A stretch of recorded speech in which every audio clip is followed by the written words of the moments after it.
রাধে রাধে। প্রথম আমরা জানব শ্রীমতী রাধারানী কে।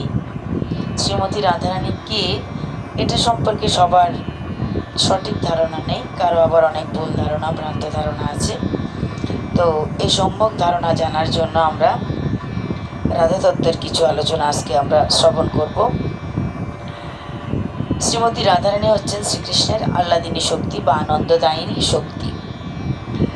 কৃষ্ণ এবং রাধা আলাদা কোনো কিছু নয়, একই তত্ত্বের দুটি অংশ। তো শ্রী চৈতন্য চরিতামৃতের আদিখণ্ডে বলা হয়েছে, রাধাকৃষ্ণ এক আত্মা দুই দেহ ধরি, অনন্যে বিলাসে রঙ্গ আস্বাদন করি। রাধা কৃষ্ণের প্রণয় ভগবানের আহ্লাদিনী শক্তির বিকার। শ্রীমতী রাধারানী ও শ্রীকৃষ্ণ এক ও অভিন্ন, কিন্তু তারা দুই পৃথক দেহ ধারণ করেছেন।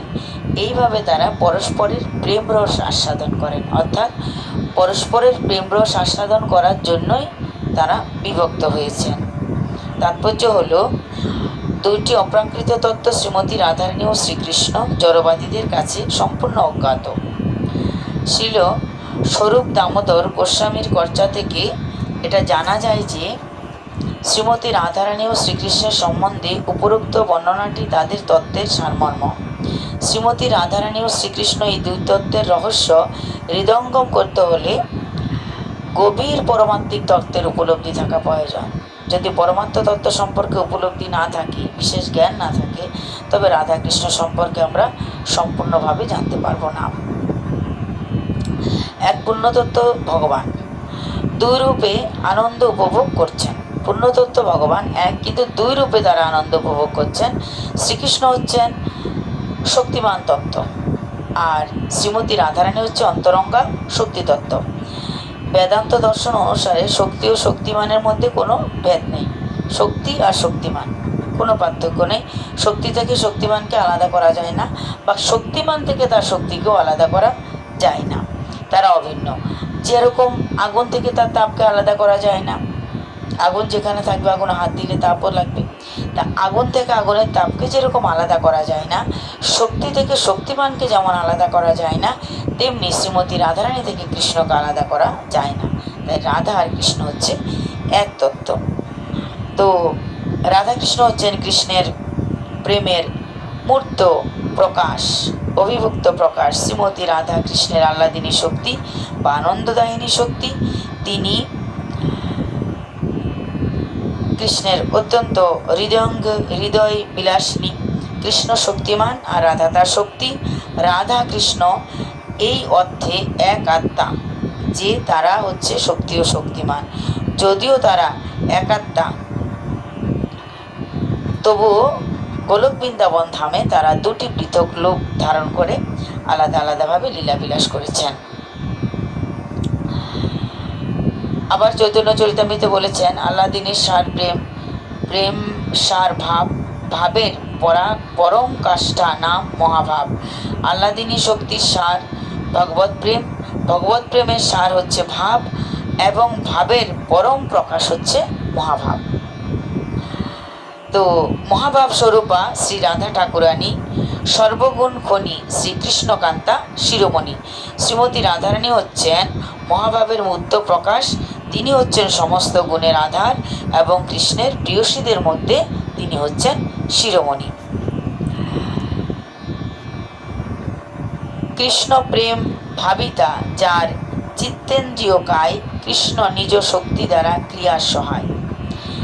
তার মন, ইন্দ্রিয়, দেহ কৃষ্ণ প্রেমে পরিপূর্ণ।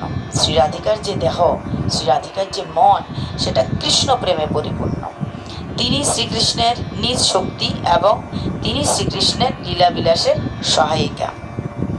আবার চৈতন্য চরিতামৃতে কি বলেছে শুনি আমরা, কৃষ্ণ কান্তাগণ দেখি ত্রিবিধ প্রকার। এই যে কৃষ্ণের কান্তাগণের কথা বলেছেন, তা আবার কি বলছেন, কৃষ্ণ কান্তাগণ দেখি ত্রিবিধ প্রকার, তিন প্রকার। কি কি? এক হচ্ছে লক্ষ্মীগণ, পুরে মহিষীগণ, আর লক্ষ্মীগণ আর পুরে মহিষীগণ, আর যারা স্ত্রী ভগবানের। প্রজাঙ্গনা রূপ আর কান্তাগণ সার। শ্রী রাধিকা হইতে কান্তাগণেরও বিস্তার। এই তিনটা ভাব, প্রজাঙ্গনা বা কান্তা ভাবের উপাসক তারা, লক্ষ্মীগণ আর মহিষীগণ। শ্রীকৃষ্ণের প্রিয় সহচরীরা তিনটি শ্রেণীর অন্তর্গত। এক হচ্ছে লক্ষ্মীগণ, দুই হচ্ছে মহিষীগণ, আর তিন হচ্ছে প্রজাঙ্গনা বা গোপিকারা। গোপিকারা হচ্ছেন সর্বশ্রেষ্ঠা। ভগবান শ্রীকৃষ্ণ তাদের ঋণ পরিশোধ করতে পারেনি, বলছে সমস্ত ঋণ তো আমি পরিশোধ করেছি, কেবল আমি গোপিকাদের ঋণ পরিশোধ করতে পারিনি। তাই গোপিকারা হচ্ছে সর্বশ্রেষ্ঠ। শ্রীমতী রাধারানী থেকে এই সমস্ত কান্তাদের বিস্তার। এই যে কান্তারা উৎপত্তি হয়েছেন কোথা থেকে? শ্রীমতী রাধারানী থেকে। অবতারে কৃষ্ণ জয়ছে করে অবতার, অংশিনী রাধা হইতে তিন গণের বিস্তার। অবতারী শ্রীকৃষ্ণ থেকে যেভাবে সমস্ত অবতারদের বিস্তার হয়, ভগবান শ্রীকৃষ্ণ হচ্ছে অবতারী। ভাগবতে পরিষ্কার লেখা আছে ভগবান শ্রীকৃষ্ণ অবতারী। আর অনেক যে অবতার আছে তাদেরকে ভগবানই প্রেরণ করেন। তাই বলছে অবতারী শ্রীকৃষ্ণ থেকে যেমন সমস্ত অবতারের বিস্তার লাভ করে, তেমনি শ্রীমতী রাধারানী থেকে সমস্ত লক্ষ্মী, মহিষী এবং ব্রজগোপীদের প্রকাশ হয়েছে। ব্রজ গোপিকা নন্দিনী রাধা, গোবিন্দ মোহিনী, গোবিন্দ সর্বস্ব, সর্বকান্তা শিরোমণি। শ্রীমতী রাধারানী হচ্ছেন শ্রী গোবিন্দের আনন্দদায়িনী এবং তিনি গোবিন্দের মোহিনী।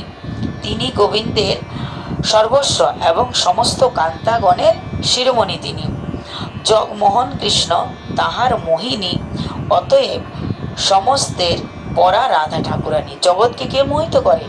সমস্ত জগৎকে মোহিত করে ভগবান শ্রীকৃষ্ণ। কিন্তু ভগবান শ্রীকৃষ্ণকে কে মোহিত করে? ভগবান শ্রীকৃষ্ণকে মোহিত করে শ্রীমতী রাধারানী। তাই তিনি সমস্ত দেবীদের মধ্যে সর্বশ্রেষ্ঠা। রাধা পূর্ণ শক্তি, কৃষ্ণ পূর্ণ শক্তিমান। দুই বস্তু ভেদ নাই, শাস্ত্র প্রমাণ। শাস্ত্রে প্রমাণ দিয়েছে দুটি বস্তু, কিন্তু ভেদ নেই। রাধা পূর্ণ শক্তিমান এবং পূর্ণ শক্তি। শ্রীমতী রাধারানী হচ্ছেন পূর্ণ শক্তি ও শ্রীকৃষ্ণ হচ্ছেন পূর্ণ শক্তিমান। তাদের দুজনের মধ্যে কোনো ভেদ নেই, এই কথা শাস্ত্রে প্রমাণিত হয়েছে। রাধা কৃষ্ণ জয়ছে সদা একত্রে স্বরূপ, লীলা রস আস্বাদনে ধরে দুই রূপ। কেবল লীলার রস আস্বাদনের জন্য দুটো রূপ ধারণ করেছেন। এইভাবে রাধা ও কৃষ্ণ সর্বদা এক, তবুও লীলা রস আস্বাদনের জন্য তারা দুইজন ভিন্ন রূপ ধারণ করেন। রাধিকা হয়েন কৃষ্ণের প্রণয় বিকার, স্বরূপ শক্তি আহ্লাদিনী নাম যাহার। আহ্লাদিনী করায় কৃষ্ণ আনন্দ আস্বাদন, লাদিনীর দ্বারা করে শক্তির পোষণ। সেই আহ্লাদিনী শক্তি শ্রীকৃষ্ণকে আনন্দ আস্বাদন করায় এবং তার ভক্তদের পোষণ করে। তাহলে ভক্তদের কে পোষণ করে? শ্রীকৃষ্ণের আহ্লাদিনী শক্তি। ভগবান শ্রীকৃষ্ণের অত্যন্ত প্রিয় সেই রাধারানী। আমাদের মতোই তুচ্ছ ক্ষুদ্র ভক্তদের কে পোষণ করে? শ্রীমতী রাধারানী।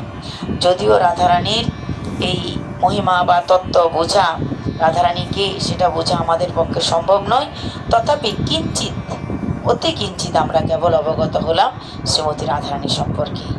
জয় শ্রী রাধেশ্যাম।